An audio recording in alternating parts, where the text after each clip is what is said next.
of stuff today. What I would like to do, I have a few pictures here of some of our relatives that have passed away due to CADASIL. And I'm sure a lot of you already, have plenty that you know. So if we could just take a moment of silence to remember those and hope that the number will decrease.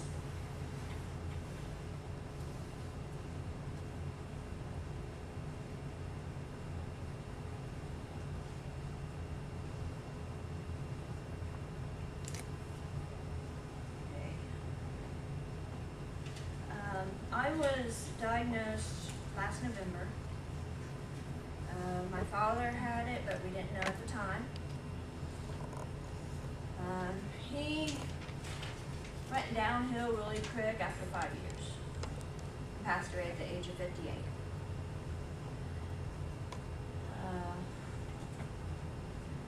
But we didn't know, the doctor that was treating him didn't know anything about it. They said he had dementia. So, can we go around and you tell us a little bit about your stories, introduce yourself? Jennifer? Get you over it. I was just diagnosed in April after being in the hospital in February for some stroke-like symptoms and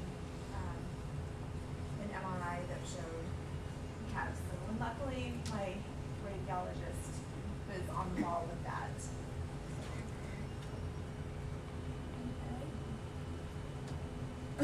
Mom? What? I'm Carla's mom, and I was married to her dad for the 5 years rough 5 years that he went through.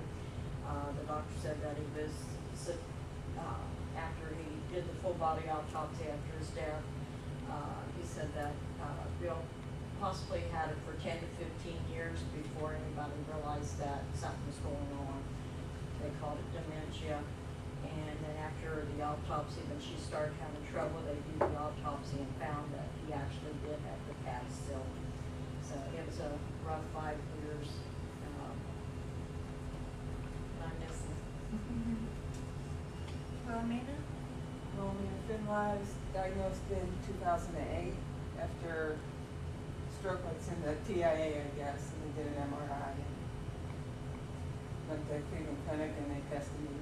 Luckily, the doctor picked up on it right away, tested me for CADASIL from my mother's MRI.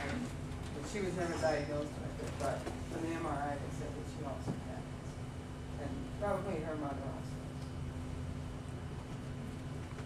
Can everybody say where they're from and where they're treated? That's a good idea. Like what kind of doctor follows you, if it's a neurologist or something else? That'd be I go to the Cleveland Clinic, which I'm actually looking for doctors this time, because mine had left. I was being treated by a neurologist. I go to the Ohio State University Medical Center. Dr. Kizanuki. Jennifer, who do you see? I see a neurologist who, I'm actually his only and first patient with CADASIL. Here in Indianapolis. Angelina? Okay, I'm Angelina Finlot. I'm her daughter. I found out 3 years ago. I was having migraines, and I'm with and without aura. I was tested because of those symptoms, and they found out quickly with me because she had just been tested. So they tested me right away for it. And I'm treated at the Cleveland Clinic. My doctors are Dr. Clavis and Dr. Friedman, but they're in the pediatrics department.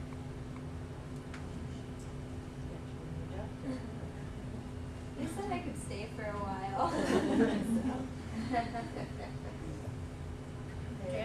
I'm Janet Mills. I live in Wyoming, and I was diagnosed in 2009 after a very lengthy time of feeling not good.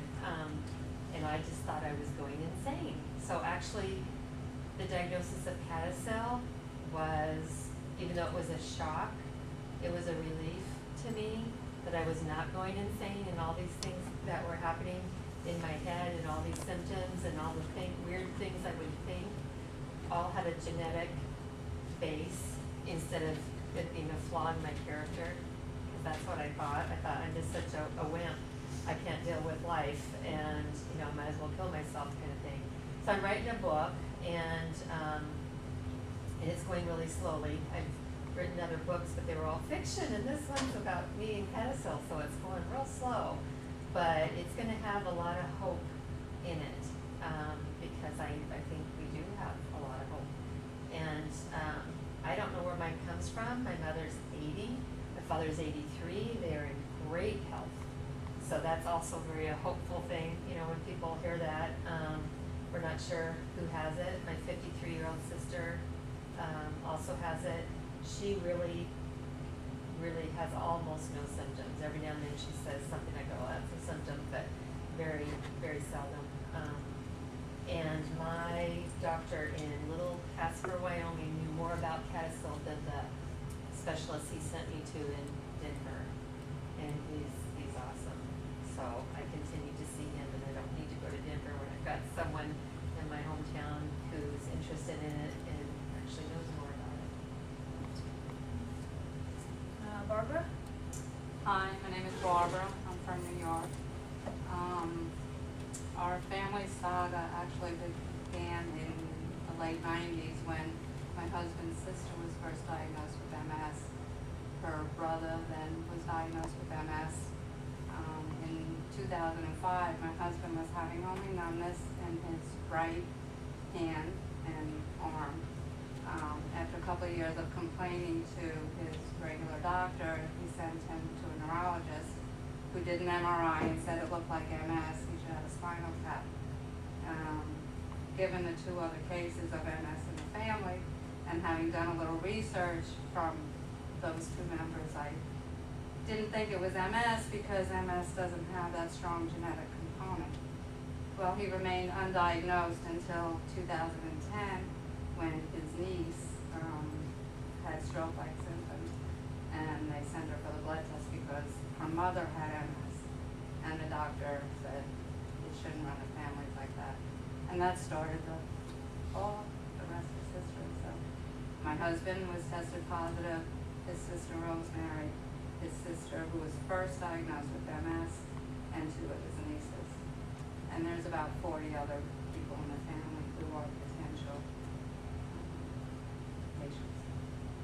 So, and these are my motivation for why I'm here. My granddaughters and my 4 children. So I'm hoping to go find some support. And that's why I'm on a tremendous campaign with Anne for awareness, because I think we need to raise awareness in the medical community, because many doctors have no idea what it is. Even the neurologist my husband went to, I kept saying CADASIL. His niece was diagnosed with CADASIL, and she kept saying, how does spinal tap? How does spinal tap? And we finally did go down to Dr. Sade in New York, and then he was diagnosed. Ann? Hi, I'm Ann. I'm from New Jersey. CADASIL first appeared in our family with my ex-husband at the age of 23. And this would have been in the late 1970s when no one knew about CADASIL, of course. He was 23 years old and apparently had a stroke. He had all stroke-like symptoms, and I took him to the emergency room. He was ruled out with ruled out CDA. They did spinal taps, they did whatever testing was available at that time. CAT scans were very new. There was one in the state, and he did it as an outpatient, but you had to jump through hoops to get this CAT scan done in the late 70s. And if people who look at that CAT scan now laugh at it, it's like a Polaroid picture of mush.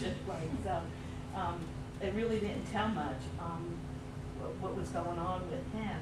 And apparently